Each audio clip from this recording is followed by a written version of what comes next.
So when when the Holy Bible talks about that the truth shall set you free, one of the things it's talking about is free from the bondages of the world, and that's actually the rest of the scripture too. It talks about set free from the bondages of the world. Now, what does that mean? The world itself doesn't necessarily operate off of truth. You know, for the most part, societies and governments and organizations and things like that, they don't they don't necessarily value the truth as much of anything. You know, it's more about business. It's more about military. It's more about economy. It's more about entertainment, all that. So, but that actually becomes a problem for people because what it does is it wraps them up in lies. It wraps them up in things that aren't true. And that's what it means when it's talking about setting you free from the bondages of the world. You actually get chained up by the worries of the world and the cares of the world, and the Bible talks about that too. And that's what was happening to me too, because see, like I said, I didn't have full knowledge of the scriptures, so I wasn't trained properly. I was out there sharing my love for God, but I wasn't trained properly in order to really reach people's hearts and their minds and their souls. I wasn't really trained very well on how to do that. So it was mostly like my feelings mixed with what God was moving me to do. So basically, I continued to do that for about another 2 years or so. I did a lot of writing too. I did a lot of writing for like message boards and things like that. And I would have like, not really debates with people, but we'll just go over our different opinions and whatnot. And so I kept doing that. And I remember after I turned about 25, I at that point I had been like 2 years without a relationship or anything like that, and I was actually getting to the point where I was thinking, this is kind of funny because this story is kind of funny because I got to the point where I was thinking like, if I gone 2 years without a girl, I could probably go the rest of my life without a girl. Like I remember thinking that, like and I had actually convinced myself that I probably could go the rest of my life without being in another relationship, especially after the one I just had. It was, pretty bad. It was pretty horrible. So what I did is I ended up getting a job working for selling newspapers over the phone, which is really a crappy job. It was a horrible job. I mean, I couldn't stand doing it.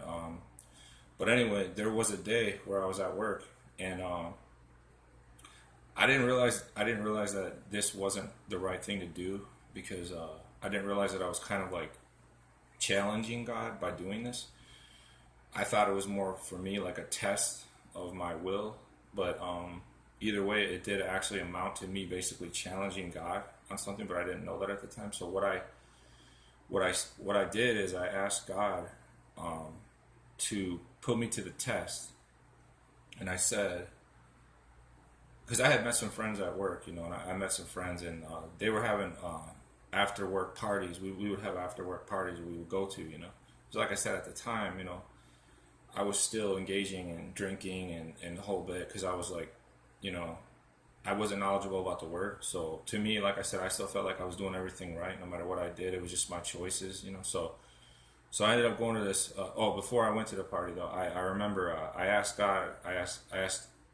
The way I did it at the time, because see, I was into the metaphysical, like I was talking about before. I was into the metaphysical stuff. So I said to the universe, the universe. I said,